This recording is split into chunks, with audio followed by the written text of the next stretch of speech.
The next example that we are going to do is going to be renewing a dust control permit. So in my world right here, I've created a fake permit that I'm now going to renew. Excuse me, 0876. It's this gingerbread residence 50876. Right now it shows as effective. I'm going to view it. That button is to view. Okay. I'm going to view it, and I can see here that my permit's going to expire on July 14. Okay, so I want to submit a renewal, right? So initially, when you first get access to your permit and you want to do a revision or a renewal, you might have to add extra information. If the permit has not been submitted between like last September 1st and now, when we started using this program internally, it will require additional information submitted.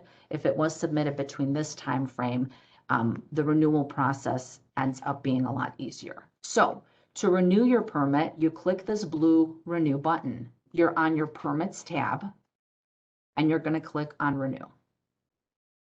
This is going to open up the dust control permit with the information that was last approved for this permit. Now, it looks the same as the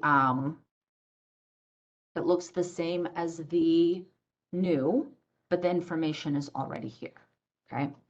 All right. So you want to update only the information that's changing, and then if you're going to submit a late renewal, a late fee does apply. It's 1.5 times the acreage fee. Okay. So I'm going to submit this as my fake construction company again, and I'm going to click on contractor.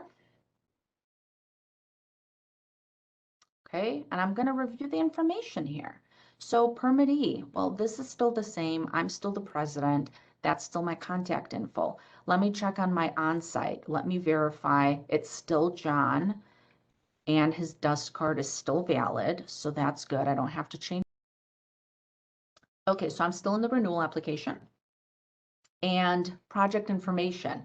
Okay, so when I first submitted this, I never put, this might have been outside of my time frame. I never put anything in here, so we're going to put something in here. Project description. It's going to be single family residence. I'm still not crushing on site. It's still just residential. But you know what? On this one, I've realized that I'm going to have to trench in the street for whatever reason. So I'm going to add infrastructure utilities as well. That's still the location. This is still the parcel. Okay, you're going to get this little info thing here about legacy permits. So as I was telling you before, if you've never touched this permit in this system before, it's going to consider it a legacy permit, and it's not going to show you what your existing acreage is. In this case, we have what our existing was. Of course, for linear, nonlinear, it's going to show as unknown because this was prior to us entering all the data into the system. Okay, so that being said, what I previously had permitted was 1/2 acre. Okay, let me take a look at my map that I've created for my renewal. Okay, so this parcel is actually, my God, I'm such a dork. This parcel is actually, great, I have no idea. Let's go to that parcel.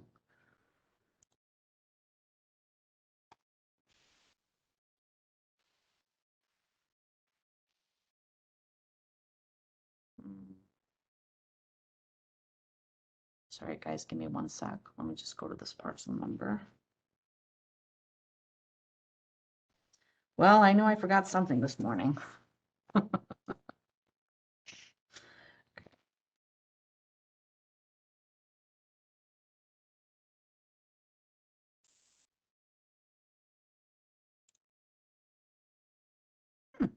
This parcel is no acres. Okay, well, that doesn't make any sense. Let's see, on Open door.